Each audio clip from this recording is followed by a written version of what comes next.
নমস্কাৰ মৰমৰ ছাত্ৰ ছাত্ৰীসকল, তোমালোকক সকলোকে মোৰ ইউটিউব চেনেলটোলৈ স্বাগতম জনাইছোঁ। আৰু তোমালোকক আজি মই পঢ়াব গৈ আছোঁ পাঠ নম্বৰ 4 সপ্তম শ্ৰেণীৰ অংকুৰণৰ জন্মভূমি কবিতাটি। আহাজন ছাত্ৰ ছাত্ৰীসকল, আমি সকলোৱে আগে কবিতাটো অলপ পঢ়ি চাওঁ। কবিতাটো পঢ়াৰ পিছত আমি কি কৰিম, ইয়াত থকা প্ৰশ্ন উত্তৰখিনি আলোচনা কৰিম। ঠিক আছে, আহাজন আমি চাওঁ যে এই কবিতাটি আমাক কি বিষয়ে কৈছে। এতিয়া চোৱা কি কৈছে। নিজৰ উপজা ঠাইখন সকলো মানুহৰে অতি প্ৰিয়। তোমালোকৰ চবৰে নিজৰ নিজৰ ঠাইখন প্ৰিয় ঠাই হয়, নহয় জানো? এই উপজা ঠাইখনতে প্ৰতিগৰাকী ব্যক্তিৰ জীৱনকালৰ অনেক স্মৃতি জড়িত হৈ থাকে, যিবোৰ স্মৃতিয়ে স্বদেশৰ প্ৰতি ব্যক্তিৰ অনুৰাগ বঢ়ায়। কবি নলিনীবালা দেৱীয়ে তেওঁৰ উপজা ঠাইখনক জীৱনে মৰণে ভাল পোৱাৰ কথা কবিতাটিৰ মাজেৰে প্ৰকাশ কৰিছে। কৈছে যে এই উপজা ঠাইখনতে প্ৰতিগৰাকী ব্যক্তিৰ কি হয়, জীৱনকালৰ বহুতো স্মৃতি থাকে, হয়নে? যেতিয়া তোমালোকে যেনেকুৱা নিজৰ ঠাইখনত থাকি আছা, তোমালোকৰ চবৰে কিন্তু সেই নিজৰ ঠাইখনতে সৰুকালৰ পৰা, শৈশৱৰ পৰা আৰম্ভ কৰি বৃদ্ধ অৱস্থালৈকে বহুতো স্মৃতি ইয়াতে জমা হ'ব। ঠিক আমাৰ কবিৰো নিজৰ জন্মগত যিখন ঠাই, সেই ঠাইত বহুতো স্মৃতি আছে বুলি কৈ আছে। কবি নলিনীবালা দেৱীয়ে তেওঁৰ উপজা ঠাইখনক জীৱনে মৰণে ভাল পোৱাৰ কথা কবিতাটিৰ মাজেৰে প্ৰকাশ কৰিছে। আৰু নলিনীবালা দেৱীয়ে কি কৈছে যে নিজৰ উপজা ঠাইখনক জীৱনে মৰণে ভাল পায় বুলি কৈছে। এতিয়া কবিতাটি আমি অলপ পঢ়ি চাওঁ। মেলিলো প্ৰথম চকু তোমাৰ কোলাতে আই, জনমৰ আদিম পোৱাত মুদিম আকৌ চকু তোমাৰ কোলাতে শুই, জীৱনৰ শেষ সন্ধিয়াত। মানে কৈ আছে যে মই মোৰ জীৱনৰ প্ৰথম চকু তোমাৰ কোলাতে মেলিলোঁ। তোমাৰ কোলা মানে কাৰ? নিজৰ জন্মভূমিৰ কোলাতেই মেলিছে বুলি কবিয়ে কৈ আছে। আকৌ কৈ আছে যে এই চকু মুদিম, মানে মোৰ মৃত্যু হ'লেও মোৰ শেষ নিশ্বাস ত্যাগ কৰিম এই তোমাৰ কোলাতেই আই। মানে জন্মভূমিৰ কোলাতেই তেওঁ নিজৰ শেষ দিনলৈকে ইয়াতে থাকিব বিচাৰিছে। আৰু কৈ আছে মুদিম আকৌ চকু তোমাৰ কোলাতে শুই জীৱনৰ শেষ সন্ধিয়াত। আৰু কৈ আছে মোৰ জীৱনৰ শেষ সন্ধিয়াত মই আকৌ তোমাৰ কোলাতে শুয়েই চকু মুদিম। মৰাৰ পিছতো যেন পাওঁহি আকৌ ঠাই, চেনেহৰ শীতলী কোলাত ভাগৰুৱা আত্মাই শেষৰ জিৰণি লৈ জিৰাবহি তোমাৰ ছায়াত। আৰু কৈ আছে মৰাৰ পিছতো যাতে তোমাৰ ইয়াতে জিৰণি ল'ব পাৰোঁ, তোমাৰ এই শীতলী কোলাতে যাতে মোৰ ভাগৰুৱা আত্মাই যাতে জিৰণি ল'ব পাৰে। মানে মৰাৰ পিছতো মই তোমাৰ মাজতেই থাকিব বিচাৰোঁ। পখী হৈ আকাশৰ বুকুত ফুৰিম উৰি, বাস ল'ম ওখ বিৰিখত। আৰু কৈ আছে পখী হৈ মই, চৰাই হৈ, পখী হৈ মই আকাশত উৰিম, আৰু বুকুত মানে তোমাৰ আকাশৰ মাজতেই মই উৰি ফুৰিম, আৰু বাস ল'ম মই ওখ ওখ গছত মই বাস ল'ম। শুৱতিৰ লগে লগে জগাম তোমাক নিতে, বনৰীয়া সুৱদী গীতত। আৰু কৈ আছে প্ৰতিদিন ৰাতিপুৱা মই তোমাক জগাম। সেই জন্মভূমি, মানে জন্মভূমি কৈ আছে মই প্ৰতিদিন তোমাক ৰাতিপুৱা হ'লে জগাম সুৱদী গীতৰ মাজেদি মই প্ৰতিদিন ৰাতিপুৱা হ'লেই তোমাক জগাম। আকাশৰ তৰা হৈ লাগি চাই ৰ'ম, সেউজীয়া শুৱনি জেউতি, জোনাকত মিল হৈ বিমান পথত ৰৈ, উৰে ৰাতি কৰিম আৰতি। আৰু কৈ আছে আকাশৰ তৰা হৈ লাগি মই চাই ৰ'ম, আকাশৰ তৰা হৈ মই লাগি মই চাই ৰ'ম, সেউজীয়া শুৱনি জেউতি। আৰু মই কি হৈছে সেউজীয়া শুৱনি জেউতি হৈ জোনাকত মিল হৈ বিমান পথত ৰৈ উৰে ৰাতি কৰিম আৰতি। আৰু জোনাকবোৰে যেনেকৈ ৰাতি ৰাতি ঘূৰি ফুৰে, ঠিক ময়ো তেনেকৈ ৰাতি ৰাতি ঘূৰি ফুৰিম, আকাশৰ তৰা হৈ মই তোমাকে চাই থাকিম। মানে চব বস্তুৰ মাজেৰেই কবিয়ে নিজৰ জন্মভূমিৰ লগতেই থাকিব বিচাৰি আছে।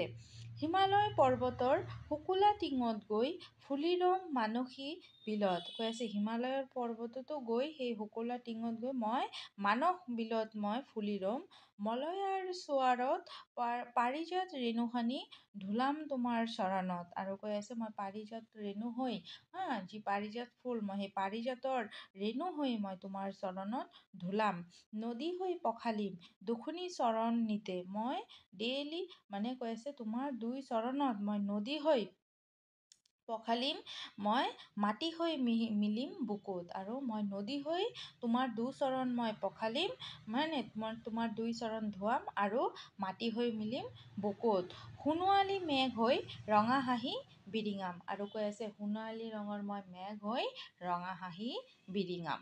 দেখিছানে?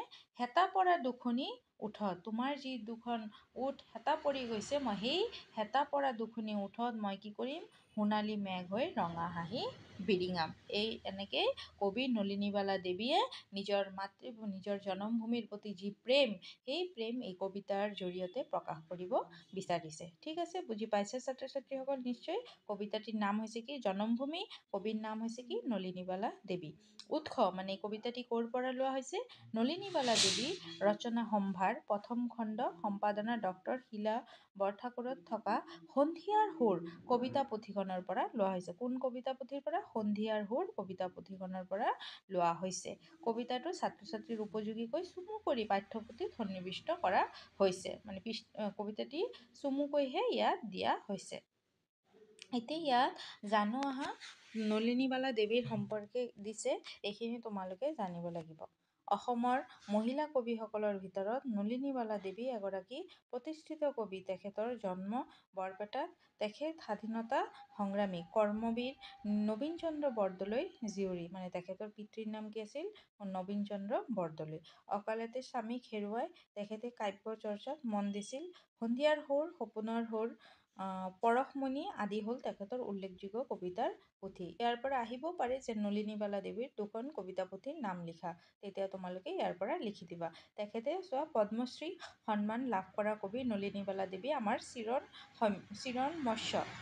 মানে ইয়াত কিন্তু তেওঁ পদ্মশ্ৰী লাভো কৰিছিল। ঠিক আছে। আৰু ইয়াত থকা ছাত্ৰ ছাত্ৰীসকল প্ৰশ্ন উত্তৰখিনি যে আছে চোৱা, কবিয়ে কাৰ কোলাত প্ৰথমে চকু মেলাৰ কথা কৈছে? নিজৰ জনমভূমিৰ কোলাত প্ৰথম চকু মেলাৰ কথা কৈছে, নহয়নে? তাৰপিছত খ নম্বৰত দিছে কবি ভাগৰুৱা আত্মাই কোন ঠাইত শেষ জিৰণি ল'বলৈ ইচ্ছা প্ৰকাশ কৰিছে? কবিয়ে পাখি হৈ ক'ত বাহ ল'ম বুলি কৈছে? কবিয়ে হিমালয়ৰ পৰ্বতৰ ক'ত আৰু কি হৈ ৰ'ব বুলি কৈছে? এই গোটেইখিনি প্ৰশ্ন উত্তৰ কিন্তু মই তোমালোকক ধুনীয়াকৈ লিখি দিছোঁ, চাই পেলাই তোমালোকে নিজৰ বহীত লিখি ল'বা। ঠিক আছে।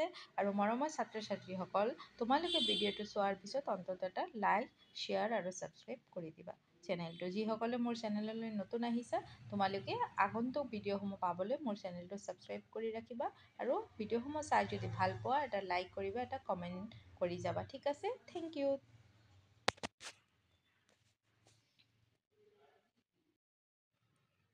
3 ক নম্বৰ প্ৰথম প্ৰশ্নটো হৈছে কি? কবিয়ে কাৰ কোলাত প্ৰথম চকু মেলাৰ কথা কৈছে? উত্তৰ: কবিয়ে জনমভূমিৰ কোলাত প্ৰথমে চকু মেলাৰ কথা কৈছে। খ নম্বৰ: কবিৰ ভাগৰুৱা আত্মাই কোন ঠাইত শেষ জিৰণি ল'বলৈ ইচ্ছা প্ৰকাশ কৰিছে? উত্তৰ: কবিৰ ভাগৰুৱা আত্মাই জনমভূমিৰ ছায়াত শেষ জিৰণি ল'বলৈ ইচ্ছা প্ৰকাশ কৰিছে। গ নম্বৰ প্ৰশ্ন: কবিয়ে পখী হৈ ক'ত বাহ ল'ম বুলি কৈছে? উত্তৰ: কবিয়ে পখী হৈ ওখ বিৰিখত বাহ ল'ম বুলি কৈছে। ঘ নম্বৰ: কবিয়ে হিমালয় পৰ্বতৰ ক'ত আৰু কি হৈ ৰ'ব বুলি কৈছে? উত্তৰ: কবিয়ে হিমালয় পৰ্বতৰ শুকুলা টিঙত গৈ মানসী বিলত ফুলি ৰ'ব বুলি কৈছে। বুজি পাইছা ছাত্ৰ ছাত্ৰীসকল? তোমালোকে কিন্তু প্ৰতিটো প্ৰশ্ন ধুনীয়াকৈ পঢ়িবা। 4 নম্বৰত কি দিছে চোৱা, উদাহৰণত দিয়াৰ দৰে কবিতাটোৰ পৰা অন্তমিল থকা শব্দবোৰ বাছি লিখা। যেনে পুৱাত, সন্ধিয়াত, তেনেকৈ জেউতি, আৰতি, কোলাত, ছায়াত, হৈ, ৰৈ। ঠিক আছে। 5 নম্বৰ কি আছে চোৱা, 5 নম্বৰত দিছে তলৰ শব্দবোৰৰ অৰ্থ মিলাই লিখা। তলৰ শব্দবোৰৰ অৰ্থ মিলাই লিখিব লাগে। ইয়াত চোৱা, ইয়াত তোমালোকৰ শব্দ কিছুমান দিছে, যেনেকৈ পখী, আদি, শীতলী, চেনেহ, সোণোৱালী চৰাই, মৰম, পৰ্বতৰ আগ বা ওখ, এইবিলাক চব দিছে। ইয়াৰ পৰা তুমি মিলাই এই উত্তৰটো হ'ব এইটো চোৱা। পখী মানে হৈছে কি? চৰাই। শীতলী হ'ব চেঁচা, শীতল। সোণোৱালী মানে সোণ, বৰণীয়া। মৰম, চেনেহ। প্ৰথম, আদি। টিং, পৰ্বতৰ আগ বা ওখ ভাগ। ঠিক আছে, বুজি পাইছা? এনেকৈ ধুনীয়াকৈ তোমালোকে নিজে লিখি যাবা। তাৰপিছত চোৱা, 6 নম্বৰত কি দিছে? মুদিম আকৌ চকু তোমাৰ কোলাতে হৈ জীৱনৰ শেষ সন্ধিয়াত। ওপৰৰ কবিতাফাঁকিৰ গদ্যৰূপ হ'ল জীৱনৰ শেষ সন্ধিয়াত তোমাৰ কোলাত হৈ আকৌ চকু মুদিম। এই উদাহৰণটো চাই তলৰ কবিতা কেইফাঁকি গদ্যৰূপত লিখা। এতিয়া এইটো লিখিব, যেনে সোণোৱালী মেঘ হৈ ৰঙা হাঁহি বিৰিঙাম, হেতা পৰা দুখনি ওঠত। কি হ'ব? সোণালী মেঘ হৈ হেতা পৰা দুখনি ওঠত ৰঙা হাঁহি বিৰিঙাম। আকাশৰ তৰা হৈ লাগি চাই ৰম, সেউজীয়া শুৱনি জেউতি। উত্তৰ কি হ'ব? আকাশৰ তৰা হৈ সেউজীয়া শুৱনি জেউতিত লাগি চাই ৰম। 7 নম্বৰত দিছে চোৱা, পাঠত থকা জনমভূমি কবিতাংশৰ মূল ভাৱ লিখা। যি জনমভূমি কবিতাটোতো মই ধুনীয়াকৈ পঢ়াই দিলোৱেই, এই কবিতাটোৰ মূল ভাৱ লিখিব লাগে। তো ছাত্ৰ ছাত্ৰীসকল তোমালোকে এইদৰে লিখিবা। চোৱা, কবিতাটো হৈছে জীৱনৰ আৰু আধ্যাত্মিকতাৰ মাজেৰে এক চিন্তনশীল যাত্ৰা, যি প্ৰকৃতিৰ উজ্জ্বল প্ৰতিচ্ছবিৰ সৈতে বিশ্ৰাম, শান্তি আৰু অতিক্ৰমৰ বিষয়বস্তুৰ মিশ্ৰণ কৰে।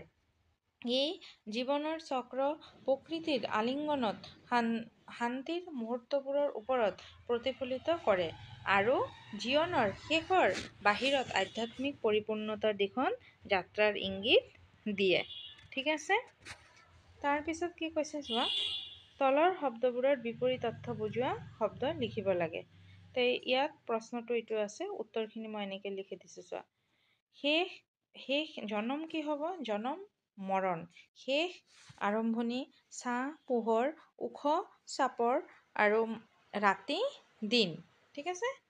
দুখীয়া ধনী, এইখিনি হ'ল শব্দবোৰৰ বিপৰীত অৰ্থ। ঠিক আছে? বুজি পাইছে? ইয়াৰ পৰা লিখিবা। এই ওপৰৰখিনি কিন্তু প্ৰশ্নহে হয়, এই উত্তৰ দিয়া আছে যে ইয়াৰ পৰা উত্তৰ। 10 নম্বৰত তোমালোকৰ ছবি দিয়া আছে, সেই ছবিসমূহৰ তলত দিয়া শব্দবোৰৰ কৈছে খালী ঠাইসমূহ বিশেষণ পদেৰে পূৰ কৰিব লাগে। তো জবা আছে, জবাৰ আগত কি হ'ব জানা?